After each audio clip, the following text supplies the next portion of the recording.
Hey, what's up, guys? Welcome back to Guys Magic. This is Hunter, Steven, and Shane. Say what up, guys. Hello. What's up, nerds? We're back with another episode of Resolving the Stack. That is right. We're going through the week that was of August 3rd to today, August 9th. We've got some news to talk about in the world of Magic the Gathering. So in case you're new here, that is exactly what we do. Resolving the Stack, we resolve the stack of news throughout the week. But before we get started, I just want to remind everybody that we did a thank you video for 20,000 subscribers. Absolutely insane. So thank you guys so much. If you guys haven't seen that video, check it out. It's only going to be available for the next couple of days because it is a giveaway. In case you missed out, make sure you comment on that video to enter into the giveaway. So yeah, we also have Discord access open. So check it out. But let's resolve the stack, shall we, guys? Yeah, let's go. I'm ready. Let's talk about this first news story. Flavor Text is going to be returning.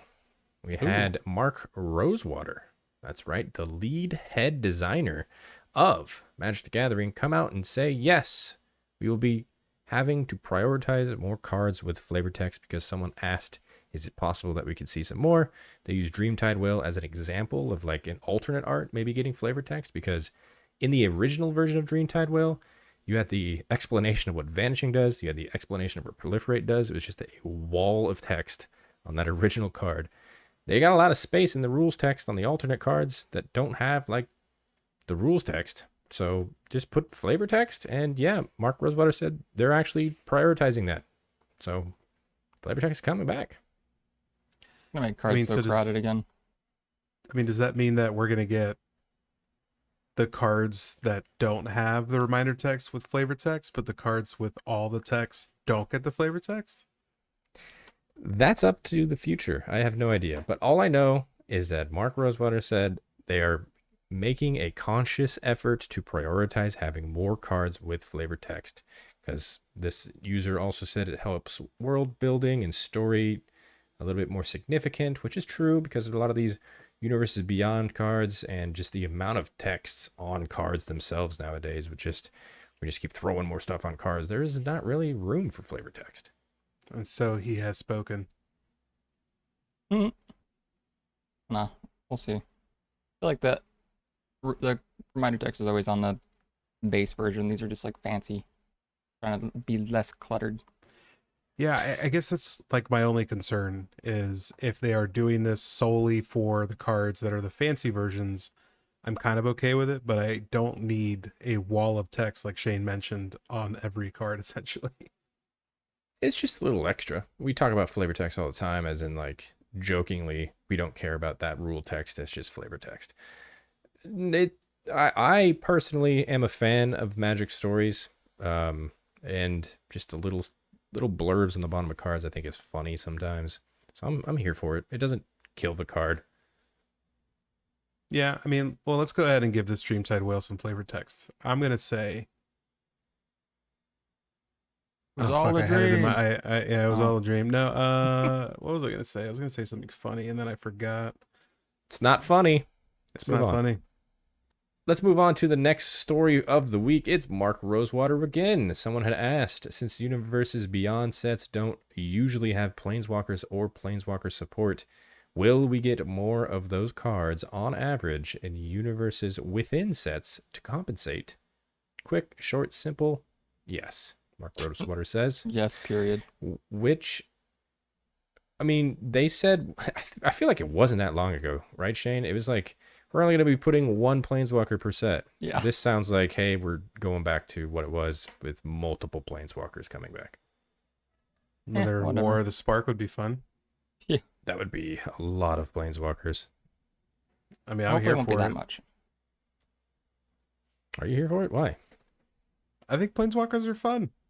I've always wanted to do like a Super Friends deck. I think that'd be super interesting to build. And I don't know, like when the one, I can't remember what set it was, where we had that Planeswalker Party commander deck.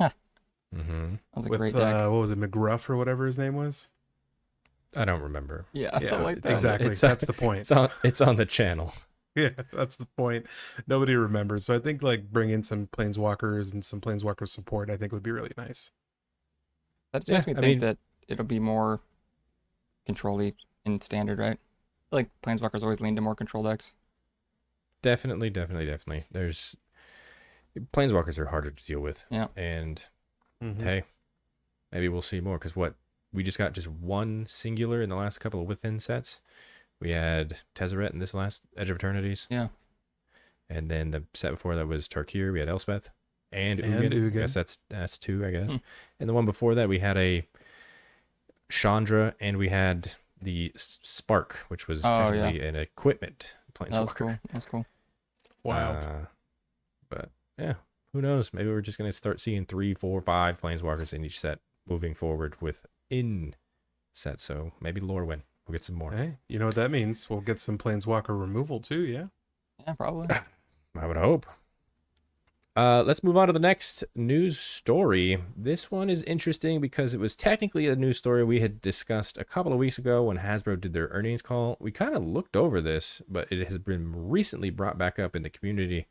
When Chris Cox, the CEO of Hasbro, was on his conference call talking about the company, he said, don't be surprised if you see us poking into Romantasy. Don't be surprised if you see us looking at K-pop bands. Nothing is off the table when it comes to universes beyond. So looking to add more appeal to female consumers is what it's saying. So Joke's on them. I'm you, here for it. you love K-pop? I love K-pop 1,000%. Well, hey, that's fair. Maybe these next universes beyond are for you, Steven. I mean, listen, we'll talk about it in a little while, obviously, because we have the slides, so I see what we'll talk about later. But yeah, I'm so here. I'm ready. We had to get a kind of a glimpse of this, didn't we, Hunter? Remember that? The Hatsune Miku? Is that considered K-pop? I don't think it is. That's I just know more nothing of a, about K-pop. I'm sorry. It's like a VTuber, V-star person, I think. Okay. I could be totally off with that, by the way. Just I don't think it's that one either. Let's talk to Steven. He's our resident K-pop. All right, I'm not a K-pop. Hatsune Miku fan. I'm just saying. I mean, I only know her name because it was on Magic. Yeah. Well, interesting though. Is this going to be actual sets or is this going to be secret layers? That's my question. Secret layers. Maybe, but if they're trying to expand to female players, it seems like you can't just have that on a website. All right, hear me out then. The next Romantasy, 50 Shades of Magic. Okay. Gonna be it. That'd be that's group slug deck. Group slug for sure. I'm curious as to like Romantasy, like I know we joked around about the 50 Shades of Magic, but like, what are they getting? The Bachelor and the Bachelorette? Twilight, dude. I'm just so curious as to what they're specific. Like, is that an actual brand? I've never heard the word Romantasy. I'll be honest with you. Romantic and fantasy together, obviously. Oh, dude. Yeah, it's a subgenre of fiction, both romance and fantasy. Look at me. Look at me. What can I say? That's pretty cool. So yeah, who knows? I guess we will see for the future. But let's go ahead and move on to the final story we're talking about today. This one's a quick one. Standard metas here. We had the Arena Championship this weekend as we're recording this. So only 37 decks in the Arena Championship, but 20, aka 54%, is the Izzet Cauldron deck helmed by Vivi. Here we are. Not broken. Just, Quick question. Is Standard a new game type in Magic? Yeah. I'm just trying to... I've never really heard of it before, so that's why I was curious. I know you don't play a lot of Standard, Steven, but some of the viewers do, as well as me. And you know what? I've run into Izzet Cauldron plenty of times. This deck is a problem. Vivi, turns out, when we did our spoiler video on that, when we did our Commander Grades video on that, still, broken card. You're not Yeah, wrong. it's a little upsetting to me because, I think, Hunter, you mentioned it, and it kind of clicked with me a little bit. And I know Nadu was broken. All right, don't get me wrong. But, I feel like Vivi is also super broken to a certain extent. Pretty close. But, Hunter, I think you said that it was just because like you think it's Final Fantasy, and that's why we're not going to probably get like a ban on it. I think it's too new. Being an IP that they don't own, they're probably not going to touch it because this is selling packs. Yeah. Yeah. What was So, the yeah, I figure, think dude? One day, 200 million or whatever the fuck. It's wild, dude. Because what VV itself, the cheapest copy is what, $40? I think we saw. 45, I think. I think it's only dude. going up. It's wild. Just to think that just to build your standard deck right off the rip, you put 4 of these in there, it's over $100. Well, I mean, dude. Yeah, Shieldred just got rotated out, Hunter. That was like $80 in standard per card. that ended up seeing less and less play as time went on to where it was going to rotate. However, I will say if you wanted to pick up the entire Is It Cauldron, you're looking at about $800 to $1,000 for this one deck for standard. Super affordable standard. So yeah, will we see a change for the standard metagame? Is this just a one-off with just this small batch? I don't know. And right now, it's a powerful deck. So who knows what we'll see. Last little caveat. Standard is going to be so fast for the next 3 years. We have such fast mana in standard right now. I was actually thinking about that earlier today, the other day, doesn't matter. I've been losing turn 3, my turn 3, their turn 4, pretty consistently. So, which is wild, man. I remember like when I first started playing Magic, it was standard that I primarily played, and I just remember like games taking like a ton of turns, like a ton. Like I've never seen something so fast. It's almost like playing CDH but standard. Welcome to standard metagame. I mean, they had that turn 2 win with Reds, huh? A little better than that. Insane. Well, now let's move into the community spotlight section. It's where we go through the community and spotlight some other users with their awesome, unique, creative skills that we, the three of us, don't possess. No. So let's talk about this first one. Steven, you are a fan of K-pop Demon Hunters. This comes from user Gem Pink Cards Art. Look at how beautiful that card is. Yeah, I'm not going to lie. I've watched that show probably about 80 times. Granted, I will say 20 of the views, I wanted to watch it. The other 60, my 4-year-old just is in love with this movie. It's insane. And it kind of makes me upset because obviously I want to teach my kid Magic. And I hate the fact that if I want to start, it's going to be with centriplets. And that's scary. I mean, if you want to get this altar, do keep in mind, this is an altar. So we don't actually know if K-pop Demon Hunter is coming, even though we just talked about K-pop itself. Yeah, maybe. Riley had mentioned it would sell like crazy. Well, see, here's the thing, because like obviously we this is kind of going back to what we talked about before in the video. You know, we know Magic like plans out years in advance. They would, in my opinion, I feel like they would have to drop this within the next couple months, because like I feel like after that the hype is gonna maybe fall off. I don't know. I could be wrong, but yeah, it's what Chaos Vault's for. Just drop it out of nowhere. That would be nuts. I would be first in line. But cool card. Shane, you have no idea what this is. I don't either. I've never watched it. I know what the card is. Centriplets is one of my all-time favorites. Listen, I'll just say this, okay? Great movie, great story. Okay. Just give it a watch. It's like an hour and 20 minutes. Months or 80, okay. Moving on to the next user. This is from user BB Sheps.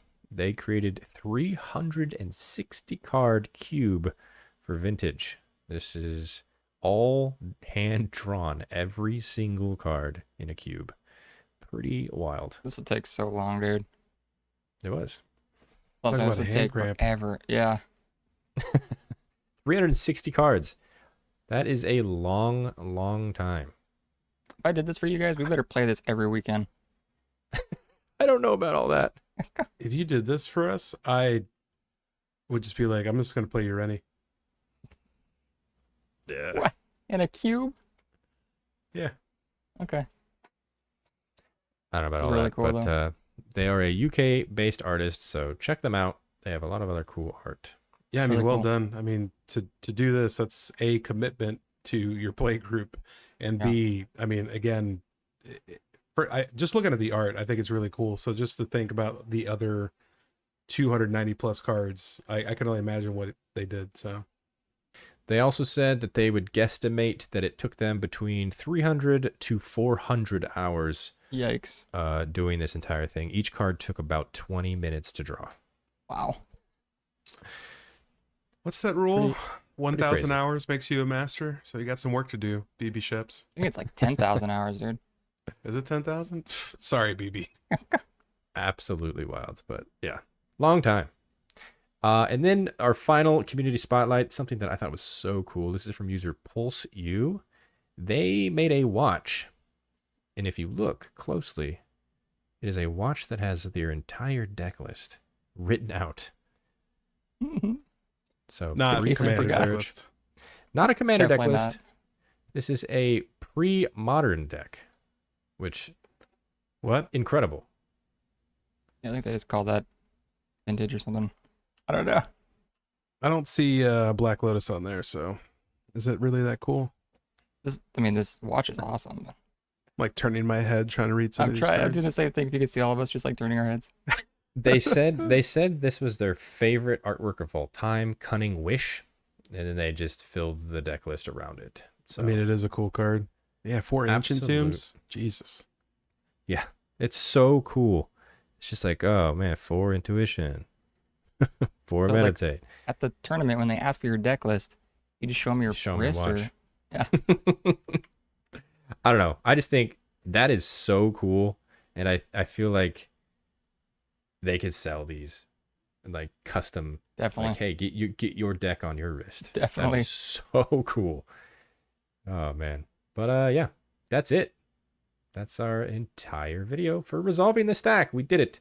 We resolved the news that was this week of August. If you guys liked that video, hit the like button. Subscribe to the channel if you haven't done so already, so you're staying up to date with all the other videos that we're putting out. Because we're constantly putting out content for you guys.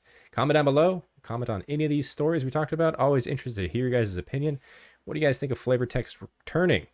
Maybe you think the standard metagame is not great.